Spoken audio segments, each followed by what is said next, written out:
All right, so shifting gears now to panel workshop 2, how civil affairs contributes to lethality, observations from an emergent state. So with that, I'd like to introduce you to Dr. Michael Hanneken, who's the founder and managing partner of REST and fellow at Stanford University's Peace Innovation Lab. He is focused on collaborations between private sector government and NGOs. He also currently serves as the director of CJTF Operation Inherent Resolve in Syria, and during his nearly 28 years in the Army has served both battalion brigade commands, was a former member of the Joint Staff to USCENTCOM advising on emergent private sector technologies impacting U.S. national security, and a number of other experiences that will obviously give us a rich discussion here this morning. He earned his master's in architecture from WashU in St. Louis and a PhD in engineering from Stanford, and he's completed postgraduate studies in commercial development at Harvard and holds certifications in commercial investment at CCIM, as well as a CRM and risk management. So without further ado, Michael, I'm going to turn it over to you to take it over for your panel. Thank you. Good afternoon, good morning, good evening. Is my signal coming through clear? Over. You're loud and clear. All right, excellent. First, want to make a comment about lethality. Of course, this term has been present since about 2018 is when it really began to permeate through the thoughts of presentations I've seen over the years. And it is a function of those in the military and out of the military that felt there was a movement away from lethal actions, things that the populations think of when they see a war movie and so on. But we in the civil affairs community and other communities within the defense enterprise know that war fighting is much more than lethality. But that doesn't mean that it is easy on our leaders in the CA community to communicate the value of the distinct value of civil affairs, civil military operations, psychological operations, and so on, to a broad set of stakeholders. And so I think it is incumbent on us to recognize that that term is there, that it is a mindset that many have, and we need to address that. And so what we've spoke about, in fact, at the last CAA roundtable, I gave an example of where civil affairs can contribute directly to lethality through sensing and targeting and the advanced kill chains that have been utilized more recently. But we know that we're not limited to that, and that ultimately lethality has much to do with advancing the combatant commander's desired intent, advancing the joint force in that way. And so when we think of that in terms of civil affairs, it often comes down to consolidation of gains and transfer of responsibilities to the host nation, which sometimes can make certain leaders feel that that's not contributing to lethality. But I think with recent events that have been described in the media, there's an opportunity to reshape that. And so, for example, just last week, we had the Syrian president, al-Shura, visit the White House, talk about how his country was going to join or is going to join the global coalition against defeating ISIS. We have examples now of in Iraq, a conflict that has taken up the majority of over the past 20 years, individuals on this station and others that have really taken a broad slice of their entire career. And we are finally now at the point where we are transitioning to military bilaterals there. And so it is an example of where the DoD community as a whole, along with other agencies, have been able to transfer what we were doing in terms of military activities to a host nation. With that brings me to some of our speakers. Our first speaker is Joe Coolman. He's the chief at CENTCOM for Civil Affairs Operations Division. That's within their CJ3 shop, their operations shop. He will walk us through an overview of some of the CA activities that are taking place in CENTCOM. And I've specifically asked that it cover both Compo 1 and Compo 3, because I think that multi-compo training, multi-compo activities, operations, integration, and so on are one of the ways in which we can describe and frame how civil affairs can contribute to lethality. Lethality also in terms of advancing towards the desired end state. And he'll include a couple vignettes as well. And so that will go for about 25 minutes or so. Then Miss Mary Bell-Ruiz, Regional Director, Middle East and Central Asia.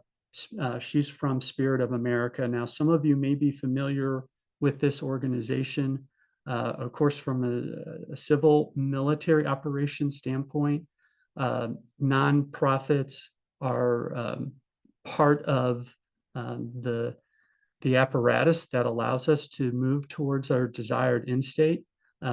Spirit of America has been in existence for some time, I think over a decade. They've been working on demining in Northeast Syria. That's just one example. I had met their founder back in 2019.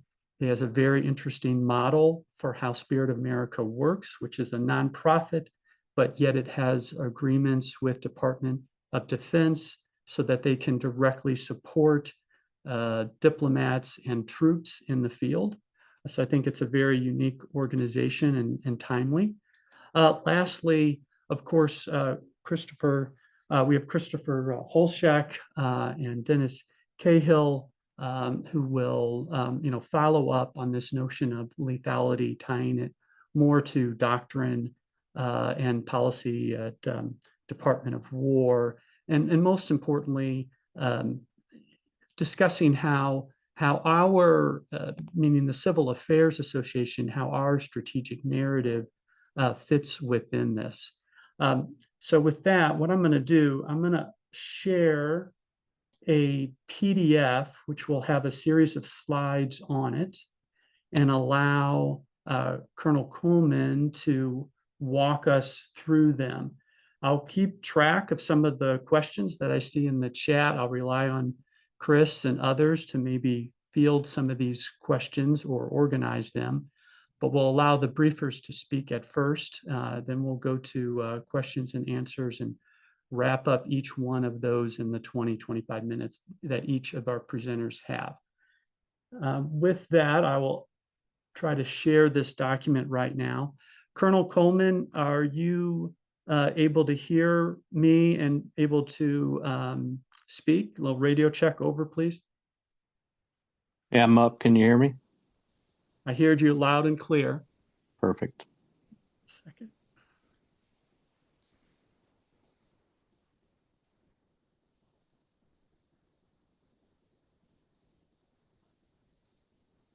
And oh, by the way, I should say that Colonel Coolman is speaking from Israel. So we're one of the things I was excited about this particular set of speakers is where they're located at the time when they are speaking.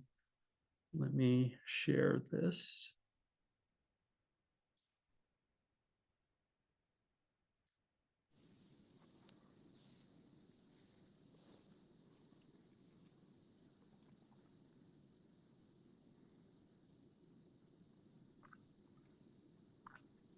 Okay, I have it right here on my screen. Just bear with me 1 second.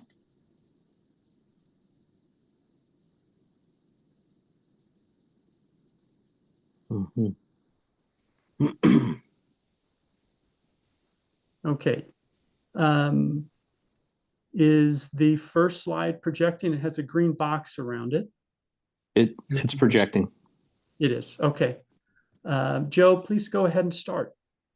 Perfect. Colonel Joseph Coolman. I'm the Civil Affairs Operations Division Chief at CENTCOM. currently in Tel Aviv in Israel. I also have my deputy, Mr. Nick Bouchang, who's called in case the phone drops during the brief. If we can just go to slide 1. All right, so for this, the high points, you can read where all the personnel are located at, but we have 69 CA personnel across 10 countries supporting CJTF OIR, SOCCENT, NAVCENT, and actually supporting the Marine Task Force under NAVCENT, RCENT, and then CENTCOM. And in addition to that, there's episodic engagements that occur in the CASA region to Kazakhstan, Turkmenistan, and Uzbekistan, and a few other countries that that the teams also have influence in. If you want to go to the next slide. And this is, I'm sorry, on the previous slide, that is obviously the legend across the bottom, the active duty with the green dot, and then the reserve component teams on the blue dot, where you can see that it's both compos. Okay, slide 2. All right, this is more focused on my division. So in addition to planning and supporting current operations, we're also currently involved with the CCTG Gaza. That's the up and out of the Civil Military Coordination Center that's mainly led by RCENT with SOCCENT, the CMCC Gaza, which is where I'm currently at with the CCTG. In addition, we are also supporting 4 exercises, main exercises there: Eager Lion, Bright Star, Regional Cooperation, and Eagle Resolve. I know one of the topics was with USA deactivation, at least for the CENTCOM level. My division has picked up a lot of the responsibilities for covering down on the humanitarian assistance and interagency coordination requirements for Eagle Resolve. On the right-hand side, this just lists projects, ODACA projects, and using that as a tool to access, influence, and placement to put the teams in the right position to have the most effect for the commanders. Heavily used by SOCCENT, and then also with RCENT, mainly focusing on the humanitarian mine action programs across the theater. All right, next slide, please. All right, so real quickly for Syria, these are the 2 camps that we're most concerned about because of their ISIS influence and the relationship of the family members in these 2 camps, Al-Hol and Al-Roj, with ISIS. And during the final days of the conflict, majority of the people that had pushed all the way to the end of the Middle Euphrates River Valley left up out of there and then moved to Al-Hol and Al-Roj. Reached its peak in 2018, 2019 to 75,000. We're down to 28,000 this year, with approximately 8,000 from 64 countries, third country nationals, 15,000 Syrians, and then 5,000 Iraqis. At the beginning of this year, we had closer to 25,000 Iraqis. So Iraq has done a great job in repatriating some of their citizens, cross-border transfers. And right now, the only thing preventing the last remaining 5,000 from transferring from Syria back to Iraq is the throughput on the Iraqi side. So as they get space available for reintegration, then we're able to push more of the Iraqi population over. The issue with the Syrian population is the services available with the new Syrian government standing up. They're not quite to the point to be able to take the population out of the IDP camps. We did have a group that transferred out of the camps across to the west of the Euphrates River, and then they returned back. Approximately 40 of those families returned back, and one of their main reasons that they cited was that there were no services available. So that's continuing to get worked on. And as it gets better, we'll start seeing more of the Syrian population, I believe, voluntarily leave those camps and return. The main sticking point remains the approximate 8,000 third country nationals. As a matter of fact, Admiral Cooper just spoke at UNGA to countries there announcing that as a priority to get other countries involved in taking their citizens back. And I believe the State Department published a demarche right after, stating essentially the same thing. So from the administration side of trying to get the population, the third country nationals, back to their countries of origin. And there's some details in there about some countries that may not take their people back. If there's questions later about those. Okay, I think we can move on to slide 4. All right, this is just a little bit of history of what occurred last year in 2024. The Assad regime essentially cut off all humanitarian assistance going into the Rukban camp. Again, we had reasons for wanting to support the population there based off of their relationship with the U.S. government. And they were located in the 50-kilometer exclusion zone with BHA, USAID. We were able to support the population to make through the Siege and Starve campaign that the Assad regime was conducting, and provide them enough food to get them through the summer months. And then the Assad regime opened back up the ability for the humanitarian community to provide supplies to this population. Now that the Assad regime has collapsed in January of this year, the ground lines of communication have opened up. For those that want to stay, they have access to resources. A large population of the IDPs there have chosen to actually on their own return to their place of origin. So it's no longer really an issue, but it was a sticking point for many, many years. So it's actually good to see this on a positive note where it's transitioned to no longer being an issue for CENTCOM or anyone else. Okay, if you want to go to the next slide, slide 5. Again, just a little vignette for issues of getting in aid. If we remember, maybe not remember, but the president announced during the State of the Union address in February of 2024 that he was going to provide aid to the people of Gaza. This initiated in March of 2024 and continued all the way up until August of 2024 when the C state would not allow the JLOT's position to operate out of the Med. And so it was shut down from there. But we were able to transition 8,000 metric tons, approximately 20,000 pounds, across the JLOT's pier into Gaza.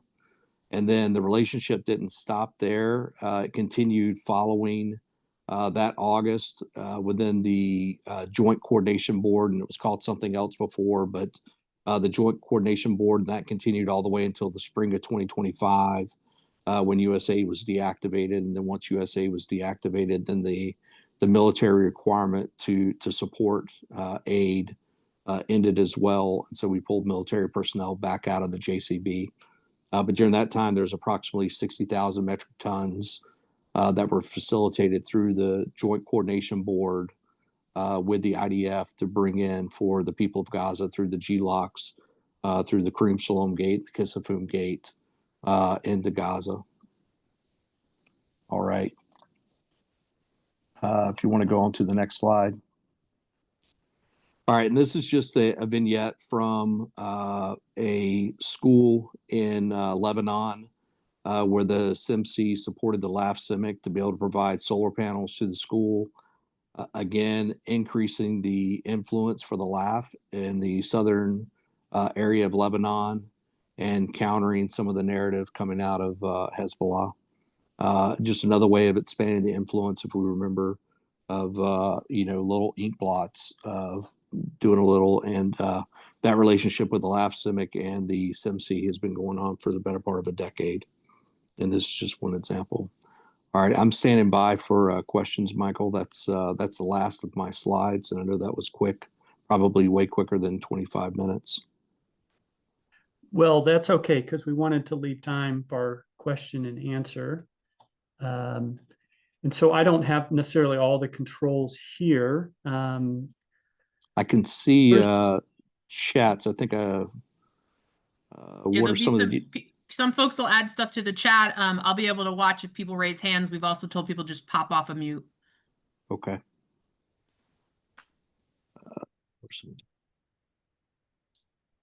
So in terms of popping, we'll take a look at some of any questions in the chat, but for right now, while we're looking at those questions, does anyone would like to raise their hand and ask a question right now about any of the, and I'll go back to the vignettes if you identify a particular vignette you would like to speak about. So I do have a question. It looks like it pertains to Al Hol and Al Roge with de-radicalization or rehab given by Interactor to foreign terrorist fighters. I'm going to be honest with you. I am not familiar with that. I'm not going to say that it's not happening, but I can say that once the Assad regime collapsed, there was a strong interest by the Syrian families to return to their place of origin. And that's why those initial families departed, went west of the Merv, determined that the services were not ready yet for them to move back. And so approximately 40 of them returned to the camps, and then they all talk within the camps. And so there's still a strong interest, but I believe a lot of the families are holding until the government gets more established. And as those services are available, I think we'll start seeing more of the population depart those camps. Does that answer your question?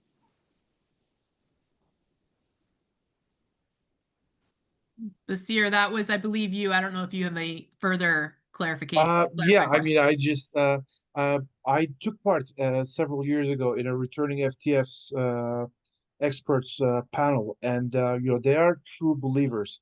And I haven't been to any of those camps, but when the media covered those camps, they were true believers, and children as young as 2, 3 years old were as hardcore as the adults. So in a way, just as the denazification, has there been any programs or plans in the way? So do you think they will actually sign out of the ISIS ideology and see, wow, there's a brand new world now happening in Syria? Or, I mean, this is just perhaps your hunch. No. Actually, speaking to your point, that's where we see a lot of the third country nationals we look at as the hardliners, ISIS believers.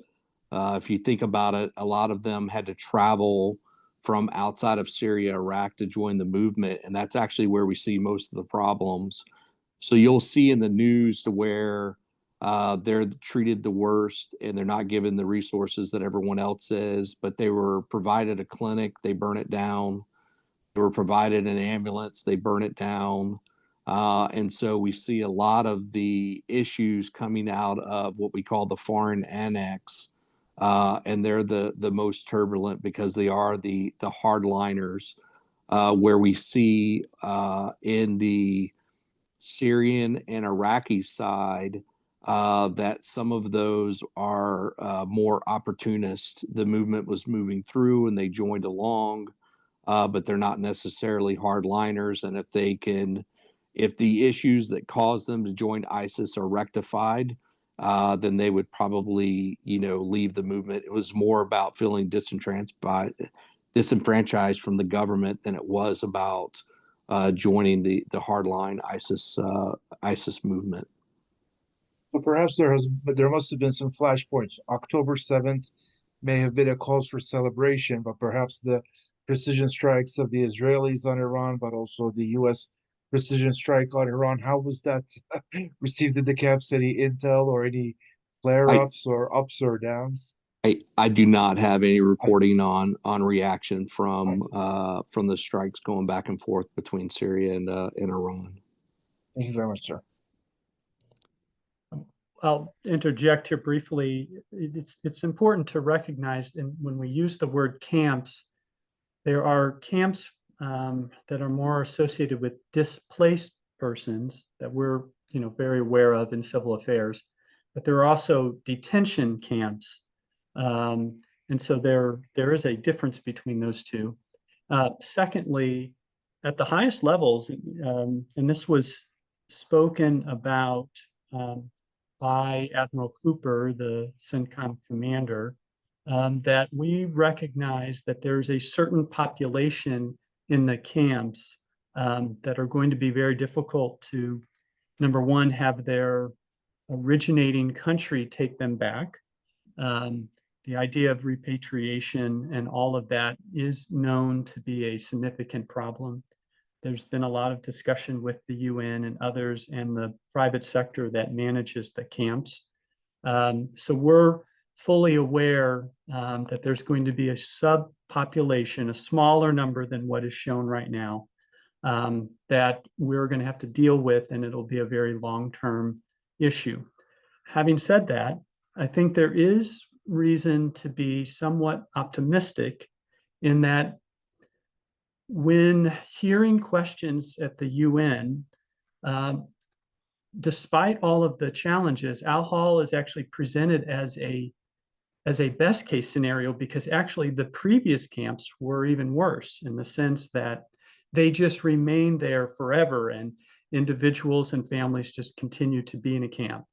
In this case, there's a concerted effort by the international community to actually close these camps.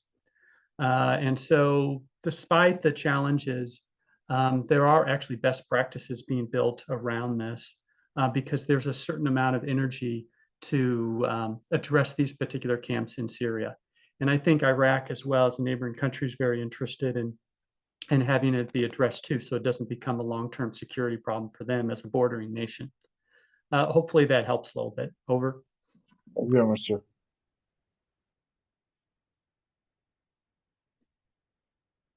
I myself cannot see whether there's anybody with the raised hand or not. No, Michael, I'll call them out if I see them, but right now there isn't any. If there's anyone who has maybe typed a comment but would like to just describe it right now, we have a few more minutes and then we will go on to Spirit of America. I know there was previous discussions about the Civil Military Coordination Center that was established quite rapidly in Israel and how that is functioning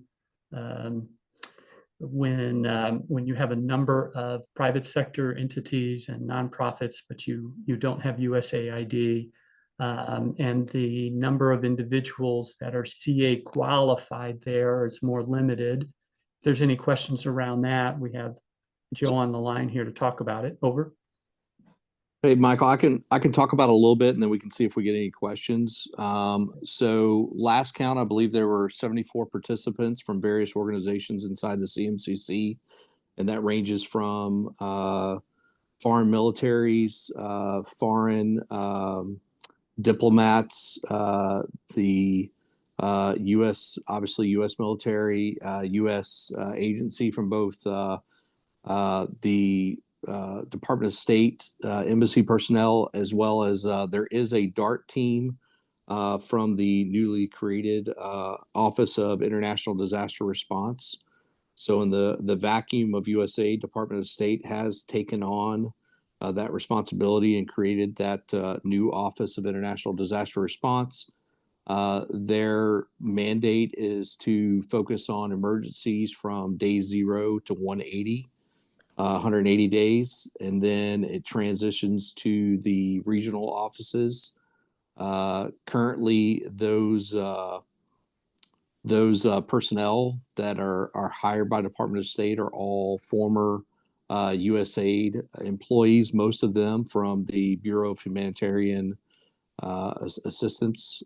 And that's who's currently there with the DART team. DART team has 10 personnel, embassy from their Office of Assistant Coordination, which took over the former USAID responsibilities, is also present. And then the CMCC is essentially a CMOC, for lack of a better term. If we wanted to look doctrinally, that's what it is.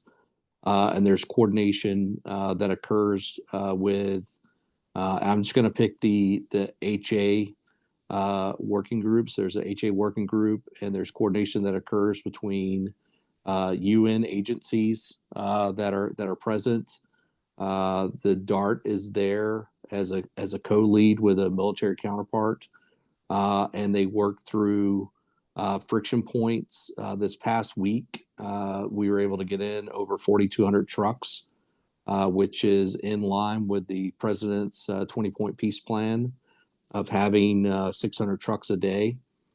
And what they've done is they've taken the processes from the Israeli side, the U.S. government side, for NGOs working in Gaza, laid those out, identified where there are friction points. One quick example is they realized that a road actually needed to be widened to facilitate two-way traffic along the road. And some of the stuff is as simple as that, because that was causing a bottleneck for both trucks trying to come and pick up aid, and then trucks trying to drive aid out to hubs or warehouses for distribution. And so and then there's also starting to look at like early recovery stuff with what governance is going to look like in Gaza, what the reconstruction effort is going to look like in Gaza. And so all of that is currently being worked in the CMCC with partners from all over participating. And I won't get into who all's there if everyone doesn't mind, but a lot of partners are present. I'll pause there if there are any questions.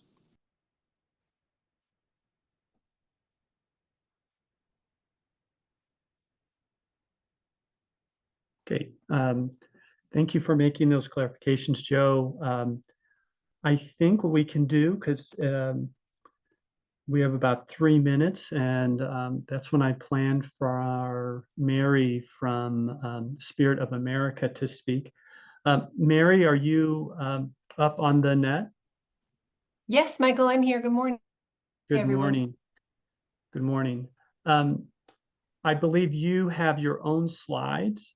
If you would like to hit the share button, then you can project them. Share button at the bottom in the middle. Mm-hmm. I sent a request to admin. Oh, okay. Yeah, you might not have. Should be coming through. Wonderful. Thank you. Got it. Joe, well, in the meantime, Joe, I want to thank you for everything you're doing out there right now. And I appreciate you taking the time to let us know what is happening there in Gaza. And we wish you safe travels. Okay, thank you.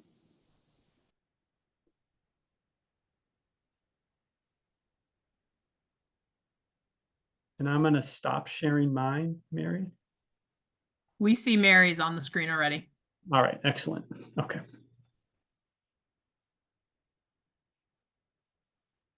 So Mary, the floor is yours. Again, Spirit of America. Look forward to hearing your thoughts. I know that your organization's been working in CENTCOM, but that you're not limited to CENTCOM. But my understanding is you've worked with many of the CA teams in CENTCOM, but don't feel like you have to limit your presentation to that as well. Thank you. Perfect. Thank you, Michael. Can everyone confirm or someone confirm me the slides are up on the screen and they're viewable? Yep, we can see and we've got you loud and clear.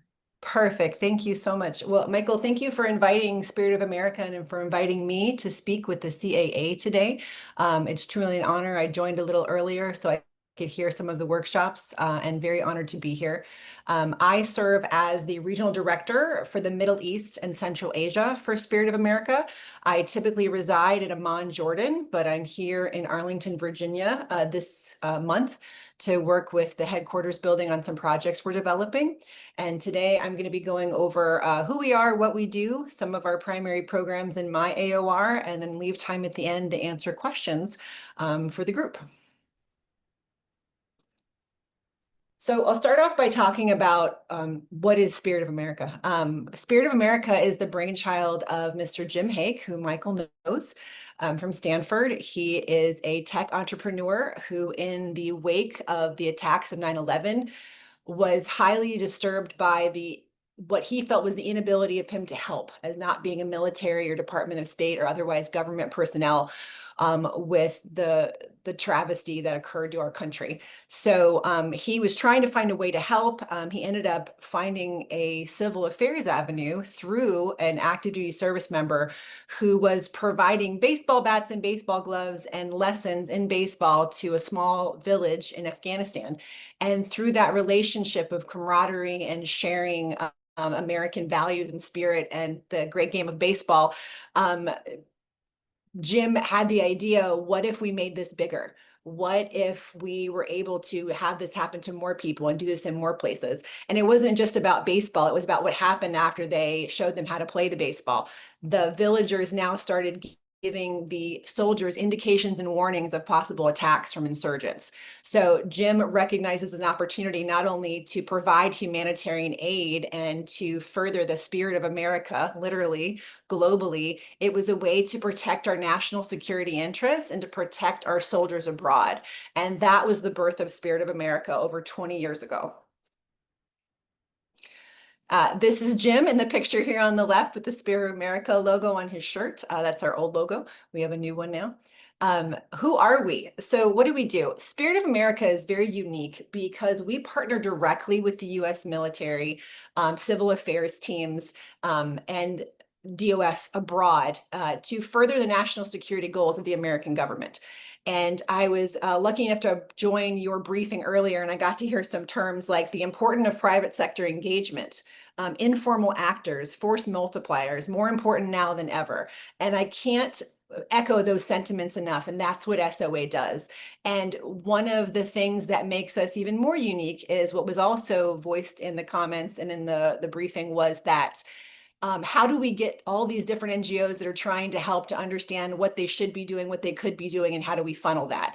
So SOA is the only organization of its kind with an official memorandum of understanding with the Department of Defense, Department of War, to work directly with the U.S. military and State Department personnel abroad to forward the national security interests of the U.S. government through private funding sources. That's a huge accomplishment for an NGO, and it's a huge sticking point for SOA, which enables us to be so globally agile in what we do.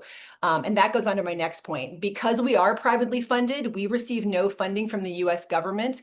We have the ability to be quick acting and agile in crisis response, either into recently destabilized regions, regions that are restabilizing from conflict, and then the regions that are on the next phase of rebuilding after those travesties. So what's great about us as well is when we're doing these wonderful things, we are aligned completely with the US policy and strategy. The team is constantly staying up to date with what the National Security Council, the US government, Department of State, Civil Affairs abroad, their goals, and so that we can align with those goals to help the US government achieve those goals overseas with the wonderful gift of donor money that helps get those programs forward. So that's who we are. What do? We provide a level of agile, flexible, and rapid response across the world. And we do it in multiple AORs all over the globe. And we do it through a series of initiatives. We talk to our partners, we find out where there's gaps, we find out where there's critical needs that need to be filled, but the funding doesn't exist. And then we work directly with the CIMIC teams, the CAT teams, the CIMC teams to get those resources to the people in need. And what's great about it as well is we're not just filling a program gap, we are a group of entrepreneurs. So following Jim's model, as Jim is an entrepreneur who started tech companies in Silicon Valley, the original .com boom, we find new solutions that haven't been thought of when the problems come to light to us. So as entrepreneurs, we look at them from a different angle and say, how else can we solve this problem? And we do that by instituting pilot programs that are obviously focused mostly in civil affairs and sometimes in military and strategic operations that fill those gaps, but also address those critical security needs for the strategic objectives abroad. So we do that with our team of people that are there at SOA, and our track record is pretty solid. We've been in operation for over 20 years. We've delivered over 1,500 projects around the globe to over 110 countries, and we're continuing to grow. I'm actually the first forward deployed regional manager, and they're actually recruiting to have additional regional managers so that our mission can be taken forward more permanently as opposed to just traveling back and forth, which is a huge step forward for SOA and for the goals of the U.S. military and DOS. So I want to talk a little bit about our operational framework. I do love the fact that people get very excited usually when they hear that we have lots of free money that we are ready to hand out for projects to help people where there's funding gaps.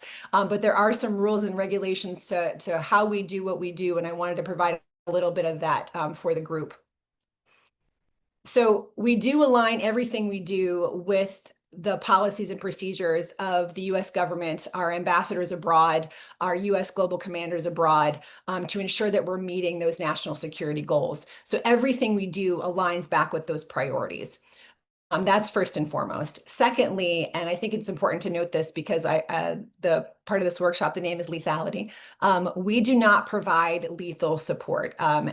We provide non-lethal, next to lethal, and we're very ethical about what we do. So our focus is humanitarian, economic, strategic support, and we do not provide any equipment that would enable a government to do intelligence collections, meaning no boxes that collect cell phone signals, anything like that. So those are our lines in the sand that we don't provide those that crosses a line, and it would be in violation of our MOU with the DOW. And then when we're establishing these parameters, we're trying to figure out what programs to do.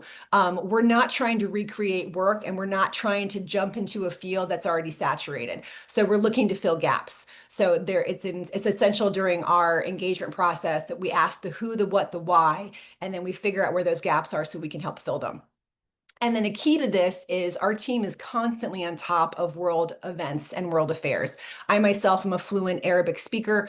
A lot of the news that does not make it back to the States is primarily because it's not translated into English. So we do have fluent speakers in all different languages in SOA that provide that first line of information back to headquarters, so we can ensure that the programs we're working to establish are not only in line with U.S. priorities, but they're also educated by the current events in the region, so we're staying on top of everything. So next, I'll talk a little bit about my area of operation, the Middle East and Central Asia. I got to see earlier in the brief from Mr. Coolman the efforts that civil affairs are making in that region, and my job is to make sure I complement those engagements and add value added where I can. So I'm going to talk a little bit about our programs that are currently active. I've picked up just a couple and some that we have in development. So right now, I listed Syria first, and I did this primarily because I think it's so important to highlight our focus on strategic initiatives and strategic goals. Since the fall of the Assad regime, it's been imperative to the U.S. government and the global community that we do not allow the vacuum to allow for the entrance of the Islamic State back into the Syrian dynamic. So we are highly focused on Syria, highly focused with our teams on the ground in the U.S. military and DOS and CA to ensure that we're providing any assistance we can to fill those gaps and get in there to not allow that vacuum, to allow that opportunity for IS to get back in. So right now, we have several medical supply programs that are going on to supply medical needs to the public who've been affected by the fall of the government and the institution of the current government. And then we also have a program that we just approved this week. We are going to rehabilitate several schools in highly effective areas in Raqqa, out in the eastern province of Syria. Put back new doors, put in sinks. The sinks were stolen, put them back into place so the children can return to school. And we do this, and I wanted to highlight this because it isn't just about humanitarian aid. It's about some of the points that were made in the previous workshops, which is if we don't build the goodwill to show them what America is about, our chances of them being radicalized and turning back to IS, either for opportunity or because of ideology, increase exponentially. And we want to help avoid that. And this is how we're trying to accomplish that in Syria. Next, we have a drone detection program that's currently in development in northern Iraq in the Kurdish region.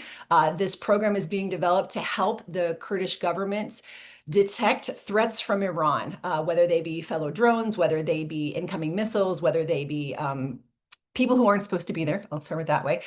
These drones are going to enable the Kurdish government to have better border security against the Iranian threat. And this goes on to the regional threat of Iran. We're always trying to find ways to help our partners deter Iran's influence in their region. And this is another great way that we're doing that. The last two programs will focus on Central Asia.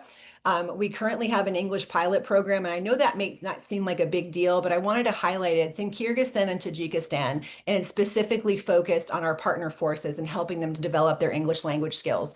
And when you look at those two regions from a geographic importance, they lie between Russia, Afghanistan, and some of our partners.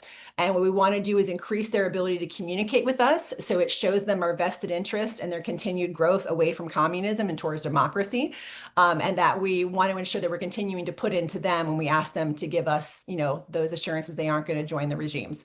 So while it seems like a small program, it's a big way for us to gain influence in a positive way for democracy in that region. And then last, and I love this one because I know I'm going to get questions about it. It's border security and surveillance in Uzbekistan. And I know someone's going to say, Mary, you said SOA does not provide funds for surveillance intelligence collection. No, we do not. And we have not. The Uzbekistan government already had an approved program for aerial surveillance, millions of dollars for planes, the collection equipment, everything they needed. Someone forgot to budget for the monitors and the computers with no software on them, just the monitors and the computers. So we provided the monitors and the computers. And while we aren't providing them with the ability to collect intelligence, we're providing them with the ability to process it. And it's a very fine line, but it's very clear. And I love this example because it's a small fix for a big problem that enables our partners to keep their borders more secure. I really enjoyed speaking at the symposium today. Michael, again, thank you for inviting me. CAA, thank you for having me. I wanted to leave this time for any questions, and thank you again for the opportunity. Thank you very much, Mary. I appreciate it.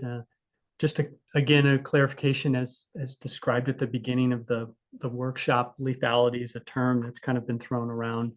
But at Civil Affairs and other organizations, we know that the value of the military is much broader than just lethal operations.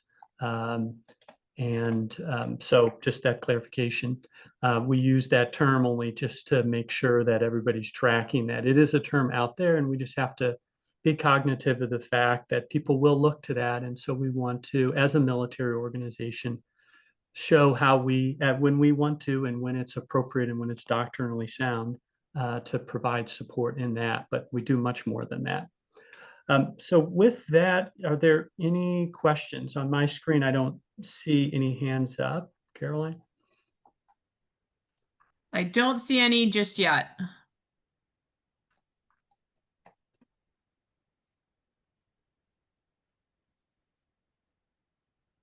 Any questions out there from this crowd?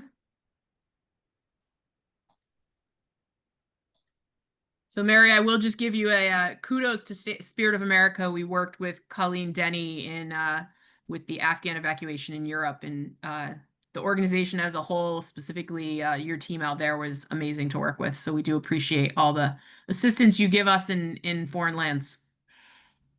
It's our pleasure. We love what we do.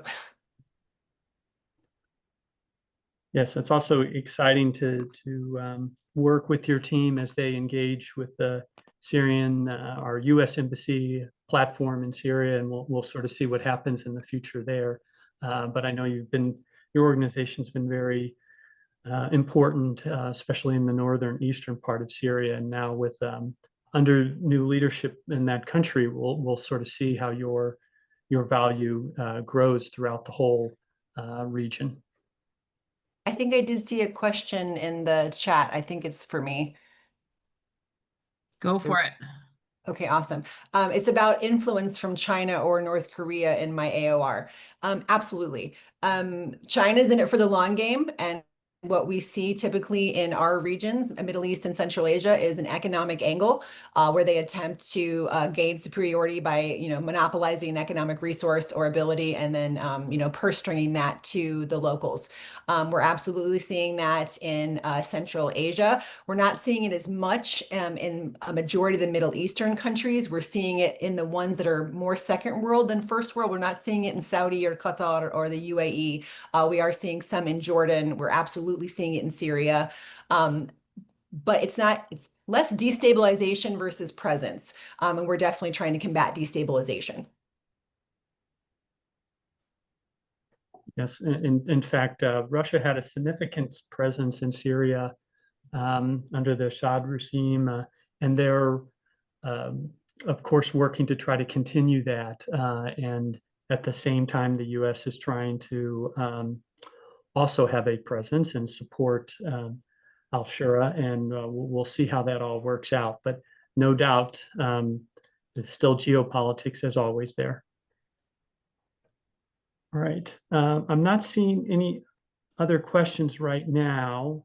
So, and we're right at 15 minutes after the hour, which is perfect because I do want to leave some time for Chris Holshek to describe some other issues that do tie in with our doctrine and also with CA doctrine, but most importantly with the CAA strategic narrative. But as we shift now to Chris, if there are questions for Joe or for Mary, go ahead and put them in the chat. And we'll still try to integrate them or cover them in the remaining time we have. Again, Mary, I want to thank you so much for taking the time to introduce us to your organization. And a number of us are familiar with it already, but I think it would be good to widen that. No, absolutely. We're always happy to make new connections in the CA community. The slide deck I'm getting cleared by legal to provide to CAA has our contact information on it, and I'll also pop that in the chat. But please, by all means, I'll be back in Amman mid-December, and we're always happy to connect with our CA partners. Thank you very much, Mary. Okay, Chris, so I think you have some slides. I do. Okay, so what I'm going to do is I'm going to go ahead and share my slides, and I'm going to be actually briefing not just for myself, but for Dennis. Unfortunately, Dennis, he's here. He just can't present because he didn't get clearance to do that, with everything that went on. So I'm going to just try to, capture what Dennis had. And then also mine. So I'm combining both Dennis's presentations and mine. So can you all see the screen? We do. It's not on presentation mode, but we see it. Got it. Now it is. It's all You set. got it. Okay, good. So what I want to do first of all is I'm actually sort of commenting not just on this workshop discussion, but the previous workshop discussion. And for all of you, Mary Bell, anybody who was on the previous panel, first of all, I want to call to attention, by the way, that there's an interview with Jim Hake on one CA podcast that Jack Ains did some time ago, and I commend that to you. So that's another way that Spirit of America has appeared on our platforms. But I know that the association is very interested in reaching out to Spirit of America to work more closely with them so we can facilitate a better relationship with the CA community. So don't be surprised if we reach out to you on separate lines on all that. I also commend anybody who has so far spoken today, particularly in the last panel, because there were just absolute gems of information. We're going to capture that in a report. We're also going to, post these recordings online, as I've been mentioning in the chat. But we encourage you to also contribute articles to the Eunomia Journal, where you can do a little bit of a deeper dive and a better explanation and create some emphasis and create discussion that is very badly needed. to cover many of these gaps that are being left behind. So with that, what I want to do is I've sort of grayed out Dennis's name because he's here, but I'm presenting for both of us. What I want to go right to is just I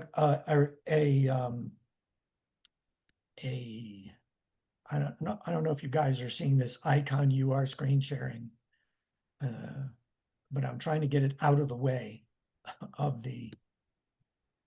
How's that? Is that Hey, Chris, working better? we actually don't see it on our end. That's just an Oh, annoyance on okay. your end. Yeah, I wasn't sure. So I thought you saw what I see. Great. So you may not be aware that Dennis is actually working on a paper at the CA Capability Branch Management Office, UMFCG9, on the civil affairs role in lethality. It's an info paper that he has been soliciting comments on and will continue to solicit comments to bring to your attention. So reach out to Dennis on this as he's working on this. Now, basically what his paper does is he talks about basically what the lethal and non-lethal effects are in answer to this question of what is the civil affairs role in lethality, lethal and non-lethal effects on the civil component of the operational environment that present dilemmas. So we're looking at things like political and social instability, destabilized or failing infrastructure, basic issue needs. This is kind of answering that question that we have in the civil affairs narrative strategy, those three major questions. What is civil affairs? What does it do? And why is civil affairs important? So Dennis's paper actually tracks that. These are answers to those questions in many responses with regard to the CA role in lethality. And again, CA forces help understand, defeat threats from the CA environment, civil environment, preserve lethality, gain military advantage, reduce DoD's resource requirements, mitigate future threats to the United States. All of this is very well known to most, if not all of you. Then there are two enclosures that he's working on with regard to the warfighting functions, and an enclosure that looks at a historical vignette from World War II. But what I think is the most interesting part here is this statement that he makes, in that the CA role in lethality must be incorporated into Army and joint warfighting discussions, seminars, exercise, and experiments for senior leaders to develop and understand and develop understanding and guidance. That I just note that because I re-mentioned this later on. So a very quick run through for those of you who have not seen the narrative strategy yet, understand what it does. Let me see if I can get the not sure why the slide will not continue to advance. Okay, so this is just basically this is, by the way, from there are three deliverables that we have. One is a paper on this, and the other is a briefing, and the third is a handout. These are all available to everybody online on the Civil Affairs Association website. These can be used, and what I think is really important about this narrative strategy is it's not just a parade of talking points. It tries to capture the narrative as a strategic concept, a strategic understanding of what is civil affairs, that people who are in, a little closer to the ground can take and use to frame and explain, to answer those three main questions that are listed there. What is civil affairs? What does civil affairs do? Why is civil affairs important? And so that's what this does. This is kind of the slide that discusses what CA is. I'm not going to go into this in any detail. You know where it is. But what we try to do here is and the advantage that the association has, and that Dennis and I have, of course, Dennis has one foot in the .gov.mil world. whereas the Civil Affairs Association is in the .org world.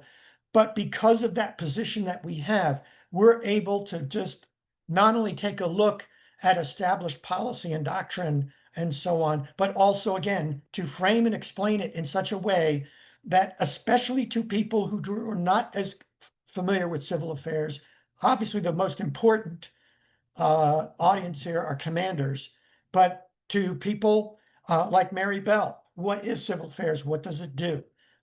So this is also part of the design of this. So we discussed what civil affairs is, what does it do?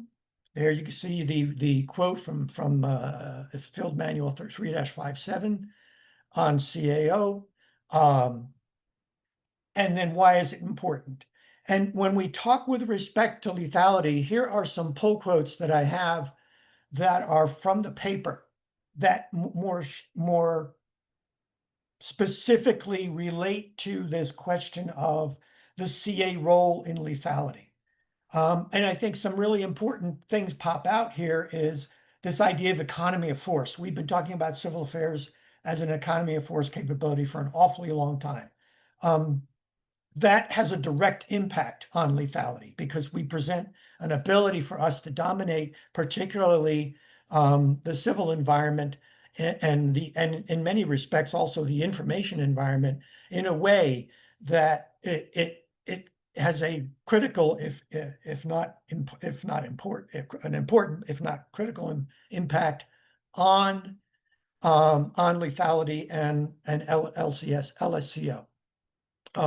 We identify or we describe CA as a maneuver force in the psychocultural spaces of war, so that people can better understand it, particularly in the lethality world, that this is what we do. We maneuver in those spaces in order to set conditions for victory. And as mentioned there in the last part. So that's all that. I'm not going to get into a discussion about that. It's just some examples of this. One of the things that you may be aware of is that there is a new DoD instruction on irregular warfare out. I took a look at this. I gave it a little analysis. Again, some pull quotes from there that I think are important in understanding this document, but particular with respect to the fourth bullet, the sort of activities and lines of operation that it identifies as part of IW. These are the ones that I think pertain most to civil affairs. Obviously, the last two, very obviously, relate to civil affairs. I thought it was interesting that they talked about stabilization activities because there used to be this thing called military to support to stabilization, but we don't do that anymore because USAIE no longer exists. So that goes back to, how are we going to do this? So, and I had a chat with Dennis before, and one of the things that he identified is with respect to this instruction that his where he is prepared to discuss this on a separate paper and work on a separate paper on the CA role in IW. But with the same kind of conclusion as in the very last paragraph, must be incorporated into Army and joint warfighting discussions, seminars, exercises, and experiments for senior leaders to develop understanding and guidance. So last but not least, again, these things, as Dennis's papers are, the narrative strategy and all its deliverables are open source. They are a tool that people can leverage, but also a tool that people can help us develop. So if you're out there and you're using this stuff or looking at this stuff and you have any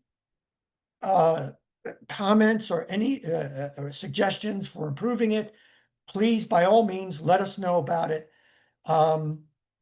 And provide us your comments if you can by the end of the first quarter of next year so that we can roll those together after the roundtable, which takes place in the middle of April. And every year we'll do an update on those deliverables so that they are of greater and more relevant use to the community writ large.